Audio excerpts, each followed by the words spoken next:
Muito bom dia, muito boa tarde, muito boa noite para você. Seja bem-vindo a mais este vídeo do canal Gol Sem Goleiro. Essa sexta-feira sextou de vez. Vamos que vamos conversar um pouquinho sobre tudo que tá rolando nesse mundo do futebol. Antes de eu começar a conversar e falar com vocês aqui sobre o conteúdo deste vídeo, deixa seu like, deixando seu like aí embaixo para dar aquela força. E se não é inscrito, já sabe, inscreve aí no canal. Vamos que vamos! Teve Libertadores, teve Sul-Americana e muito sofrimento ou não, alegria, né? Os times brasileiros, como é que estão? Vamos dar uma passadinha aqui neste vídeo e fazer uma prévia do próximo final de semana. Beleza? Então vamos que vamos iniciar pelo que interessa, né, mais para todos vocês, que é a Grande Libertadores, a competição mais importante aqui da América do Sul. Temos 5 brasileiros disputando as quartas de final, 5 de 8, podemos ter um recorde, podemos ter 4 brasileiros disputando a semifinal da Libertadores, o que seria inédito, tá bom? Jogo após jogo, temos brasileiro em todos os jogos. O clássico choque rei, São Paulo e Palmeiras, terminou empatado em 1-1. Mais um clássico desse, equilibrado, disputado, que terminou empatado, tá? O São Paulo abriu o placar, tava até jogando um pouquinho melhor, o jogo foi bem disputado, bem igual. O São Paulo eu achei que jogou um pouquinho melhor, um pouquinho superior apenas. E o Palmeiras achou um gol com o Patrick de Paula, que o Thiago Volpe falhou, hein? Falhou o Thiago Volpe, a bola foi uma falta cobrada fraca que entrou no cantinho, a bola foi passando por todo mundo e o Thiago Volpe não conseguiu tirar. O empate 1-1, na minha visão, é melhor para a equipe palmeirense, que começa o jogo de volta na semana que vem no Allianz Parque ganhando, porque o 0-0 classifica a equipe do Porco devido ao gol marcado fora de casa, mas vai ser tudo insano, não tem nada definido. Outro confronto com o brasileiro, o confronto do Flamengo. O Flamengo volta a golear, né? Depois do tropeço diante do Internacional, venceu por 4-1 o Olímpia, fora de casa no Paraguai, tá? Então o Flamengo, para mim, é a equipe que tá melhor, né? Nesse momento, com os resultados, enfrentava a equipe mais fraca das quartas de final, que era o Olímpia, e tá com o pezinho já lá na semi, tá tranquilo. Teve até chance de fazer mais gols, tá? Poderia ter sido mais. Poderia ter sido maior, né, no caso, a goleada do Flamengo, beleza? O jogo aconteceu até um acidente, né? Foi uma trombada do Arrascaeta com o jogador do Olímpia, que ele acabou tendo que ser levado ao hospital, né? Ele chegou a desmaiar lá. E o Bruno Henrique ficou sentado, uma cena engraçada, o Bruno Henrique ele ficou sentado no carrinho da maca lá, enquanto resolvia a situação, e a torcida do Olímpia, que o jogo teve torcida, ficou lá xingando o Bruno Henrique, de tudo quanto é nome, eu não posso falar aqui no canal pra vocês.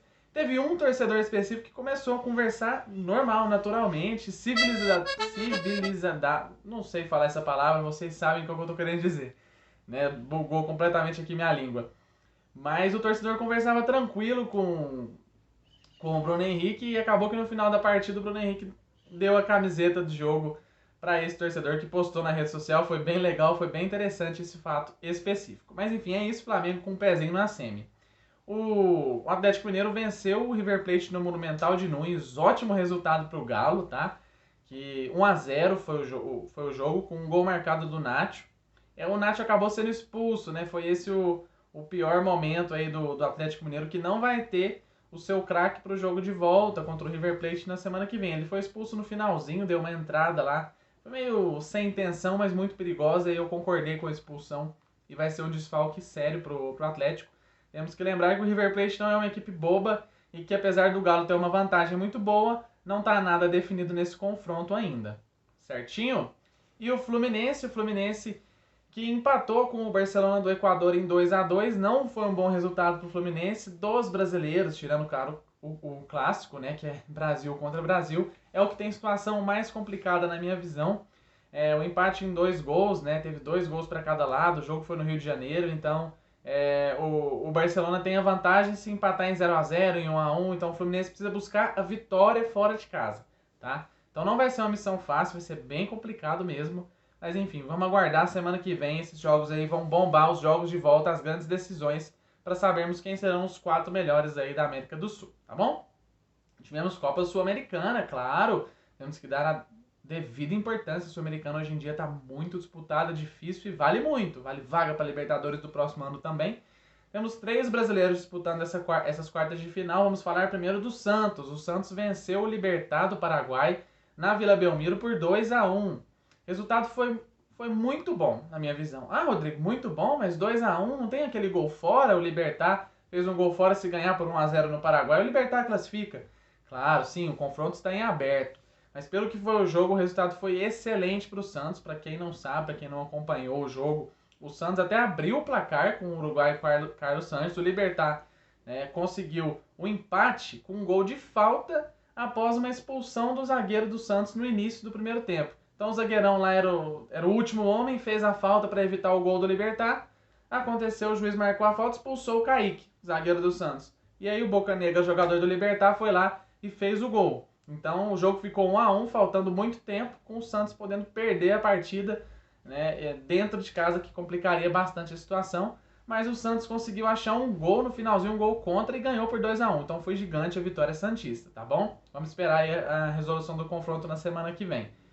O Atlético Paranaense foi um brasileiro que perdeu, tá? Não jogou bem o Atlético Paranaense. Na verdade, a gente esperava mais. O Atlético Paranaense tem um time organizado, tá até bem no Campeonato Brasileiro, né?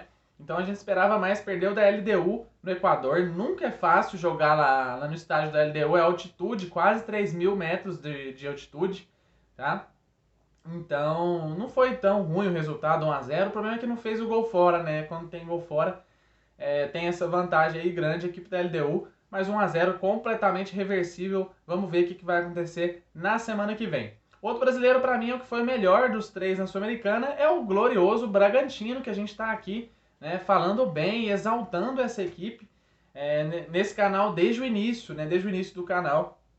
É uma equipe organizada, né, uma equipe que está jogando bem e venceu por 4-3 fora de casa o Rosário Central. Então, assim, um time da Argentina difícil de ganhar, a gente já conhece o Rosário Central de muitos anos atrás, e o Bragantino conseguiu vencer e marcar 4 gols, tá? Então, assim, para o Rosário classificar, vai ter que basicamente vencer por 2 gols aqui no Brasil. A equipe do Bragantino, não é fácil a vida do Rosário Central. Outro confronto que não tinha brasileiro, o confronto entre Sporting Cristal e Peñarol do Uruguai. O Peñarol venceu por 3-1 fora de casa lá no Peru e tem basicamente um pezinho também na semifinal, tá? Nos confrontos da Sul-Americana, o vencedor do jogo do Santos vai pegar o vencedor do jogo do Bragantino. Então podemos ter um clássico paulista na semifinal entre Santos e Bragantino. O vencedor entre Atlético Paranaense e LDU vai pegar provavelmente o Peñarol, se confirmar a classificação diante do Sporting Cristal. Beleza, meu povo? Vamos falar aqui rapidinho de Série B, então, né? Série B que eu falei no início do meu canal lá também, eu comecei os vídeos lá no início do Brasileirão, da Série B, bem no início. E eu falei que seria uma Série B muito histórica, né? Com um recorde de títulos, né, brasileiros da Série A para as equipes que estão disputando. E não está sendo diferente, tá? A Série B está muito disputada. O Curitiba assumiu a liderança, venceu o Brasil de Pelotas fora de casa, o Brasil de Pelotas que está lá embaixo. E com o Curitiba líder ultrapassou o Náutico, que teve um começo maravilhoso, só vitórias, não perdia. E agora perdeu o jogador por lesão, perdeu o jogador vendido, que voltou de empréstimo, acabou fragilizando um pouco a equipe do Náutico, que caiu na tabela, tá? Mas os três grandes que temos, Vasco, Botafogo e Cruzeiro, deram uma pequena melhorada no geral. O Cruzeiro, que estava lá na zona de rebaixamento, teve a chegada do Luxemburgo, venceu o Brusque no final de semana, mas acabou empatando, né? Um jogo que devia ter ganhado nesse meio de semana, mas não está na zona de Série C. Já é um pequeno avanço, claro que não é nem perto do que o torcedor do Cruzeiro quer, tá? O Vasco é a equipe brasileira que está melhor classificada. Equipe brasileira, né? Todos são brasileiros. A equipe dessas três, né, que tá melhor classificada no momento, tá perto lá da zona de classificação para a Série A, e o Botafogo também tá ali no meio da tabela para cima, acabou tropeçando pro Operário, né, um joguinho que até teve mais chance de gol e saiu derrotado. Foi uma derrota dolorida pro Botafogo, mas ainda vai sonhar e sonhar bastante aí pelo que resta da Série B com o retorno à Série A. Beleza? E para finalizar, vamos fazer uma prévia da rodada do Campeonato Brasileiro, né? Da 16ª rodada do Campeonato Brasileiro que está chegando, né? Tá tendo Libertadores, Copa do Brasil daqui uns dias volta quartas de final, mas o Brasileirão tá bombando, e sabe por quê? Olha para você ver que jogo que temos esse final de semana. Temos Atlético Mineiro e Palmeiras. É isso aí, Atlético e Palmeiras, o líder contra vice-líder. As duas equipes estão focadas na Libertadores, mas esse resultado desse jogo, desse clássico, pode ser um fiel na balança para ver quem vai ser campeão no final do campeonato. Então é um jogo decisivo. Eles devem ir com força máxima, na minha opinião, mesmo tendo as decisões da Libertadores, tá? Então vamos acompanhar, esse jogo vai ser no sábado, maravilhoso, tá bom? Temos Internacional e Fluminense, jogo também muito bom. O Internacional vem embalado depois de vencer o Flamengo por 4-0. E o Fluminense vem de 3 derrotas no Brasileiro, vem do momento conturbado, o treinador Roger Machado pressionado, precisa ganhar no Brasileiro. Tem decisão na semana que vem, mas não pode continuar perdendo no Brasileiro. Também vai ser um jogo bem bacana pra gente assistir. Temos Fortaleza e Santos. Ah, Rodrigo, como assim? A Fortaleza tá muito bem, a gente tem que destacar os jogos do Fortaleza. O Fortaleza é terceiro colocado, a gente já tá chegando nos últimos jogos do primeiro turno, tá? Não é aquela coisa, teve só 2 rodadas e o Fortaleza é líder. Não, a gente tem um amostral de jogos muito grande, tá? E a gente tem também São Paulo e Grêmio. São Paulo e Grêmio vai ser um jogo muito bom, que são equipes que estão na parte de baixo da tabela. O São Paulo deu uma recuperada, conquistou um resultado ótimo diante do Atlético Paranaense fora de casa.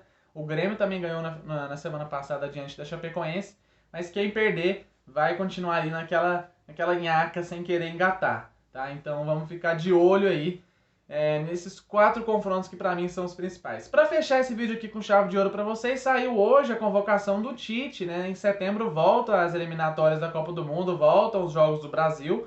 E o Tite tem 2 novidades que eu achei assim mais marcante para mim. Na verdade, 3, tá? 3 convocações que eu quero deixar aqui para vocês. É a volta do Daniel Alves à seleção brasileira. Ele foi convocado, os 2 laterais direitos, então, Daniel Alves e Danilo. O Tite convocou o Claudinho do Bragantino, que não é mais do Bragantino, tá bom? Se você não sabe, o Claudinho foi vendido, vai jogar no Zenit, que é um antigo time que o Hulk, né, do Galo, jogou bastante. Então, infelizmente, perdemos esse jogador lá para a Europa. Tá? E outra convocação que eu fiquei até surpreso, né? Gostei, é do Rafinha, né? Ele é um atacante que joga na Premier League no Leeds, tá? Então foi uma ótima convocação, acho que dá uma mudada de ares para testar aí para a Copa do Mundo do ano que vem, beleza?